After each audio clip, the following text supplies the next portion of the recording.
Okay, let's jump right into this. We're looking at a document you shared with us, the listener. It's titled Enough is Enough, a Rant with Receipts. Right. And that title, well, it really sets the stage, doesn't it? A rant. But one that claims to have evidence, the It's receipts. exactly. And it's focused squarely on one person, someone named Charlie, and his alleged conduct concerning village officials. Strong stuff. Very strong allegations. The tone is quite striking from the get-go. And honestly, one claim just leaps off the page almost immediately.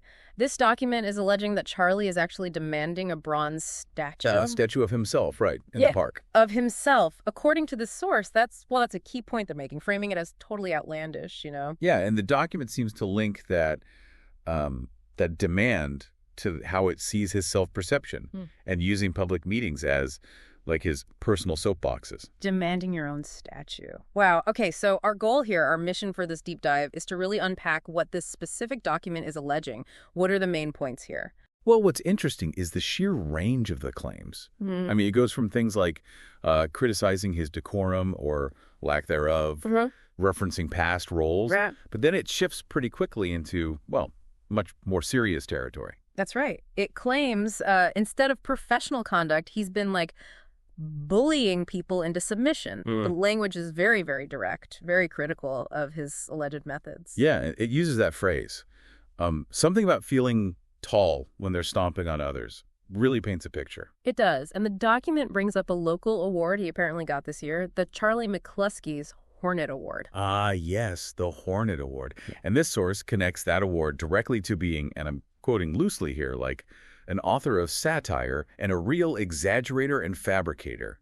Something about delusional assumptions. So it's clearly using that local reference to double down on its criticism of how he communicates, or maybe his truthfulness, as the documents use it. Exactly. But, it doesn't just stick to behavior and communication style. It escalates quite a bit. How so? It claims his conduct dances dangerously close to civil rights violations. That's a heavy charge. Civil rights violations. Wow, okay.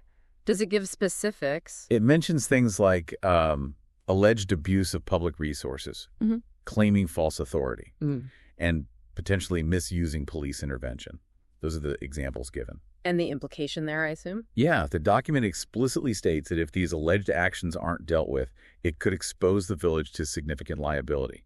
That's quite a warning shot fired in this rant. Definitely ups the stakes. And the document also tries to connect this, doesn't it? Saying his alleged behavior isn't just him, it's like inspiring others. Yeah. It specifically calls out someone it labels Detective Wannabe Geo, describes their alleged outbursts as, not based on facts or plans, but more on emotion and misinformation.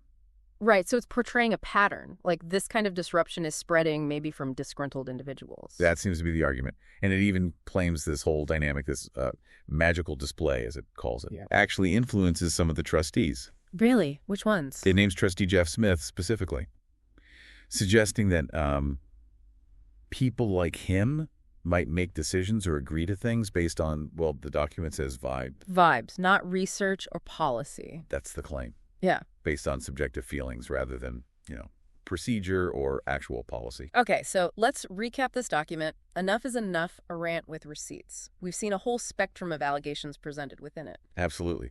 From the really eye-catching stuff like the bronze statue demand Right. to accusations of bullying, lacking decorum, the reference to that Hornet Award implying exaggeration. And then all the way up to these really serious claims involving potential civil rights issues and possible liability for the village itself. And it ties it together by claiming his actions are sort of contagious, inspiring similar behavior in others, like that Detective Wannabe Geo example. And influencing officials like Trustee Jeff Smith based on, well, vibes instead of substance, according to this source.